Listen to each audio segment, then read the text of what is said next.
उस समय मन को अगर दृष्टा भाव से देखा जाए, ड्युअलिटी क्रिएट कर दी जाए, तो आत्मा की ऊर्जा मन तक नहीं पहुंच पाती। उसके कारण मन निस्तेज हो जाता है थोड़े ही समय में, कुछ ही मिनटों में।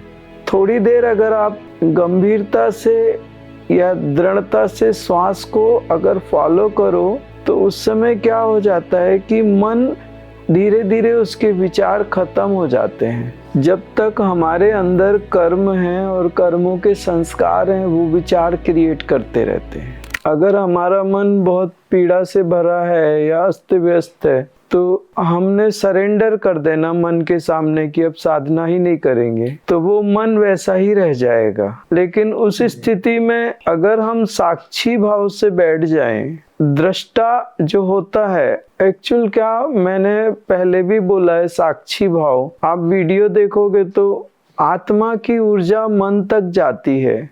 अगर साक्षी भाव में अपन स्थिर हो जाए, हम मन को अलग कर दें और हम आत्म स्वभाव में स्थित हो कि मैं आत्मा हूँ और मैं मन नहीं हूँ, उस समय मन को अगर दृष्टा भाव से देखा जाए, ड्युअलिटी क्रिएट कर दी जाए, तो आत्मा की ऊर्जा मन तक नहीं पहुंच पाती। उसके कारण मन निस्तेज हो जाता है थोड़े ही समय में, कुछ ही मिनटों में। तो मन को लगातार देखते रहने की जो व्यवस्था है, दृष्टा भाव से, साक्षी भाव से मन को निस्तेज कर देता है। और दूसरी चीज क्या होती है, जब आप श्वास पकड़ते हो तो आपके अंदर के विचार जो होते हैं उनको आने का रास्ता नहीं मिलता।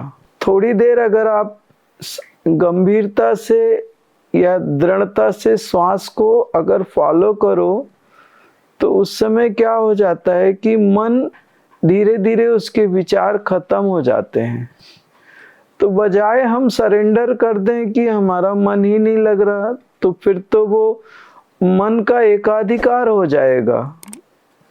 लेकिन अगर हम उस स्थिति में कोई उपाय कर लेते हैं, जैसे साक्षी भाव है, या तो श्वासों पे ध्यान है, या तो हठ योग है, कुंभक लगा लिया, या हम एक ग्रुप मेडिटेशन में चले जाते हैं तो एक कलेक्टिव कॉन्शियसनेस के साथ कनेक्ट होते हैं, तो उस समय ज़्यादा ये चांसेस होते हैं कि हम अपने मन पे ज़्यादा अच्छी तरह से नियंत्रण कर सकें।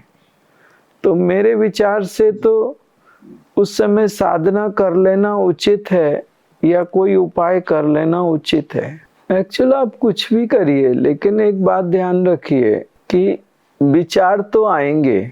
जब तक हमारे अंदर कर्म हैं और कर्मों के संस्कार हैं, वो विचार क्रिएट करते रहते हैं। आप साधना जब लगातार करते जाओगे तो वो कर्म कम होते जाएंगे और उनके संस्कार भी कम होंगे, तो विचार भी कम होंगे। हमने आपसे ये कभी नहीं कहा कि आप साधना करो और विचार ना आए।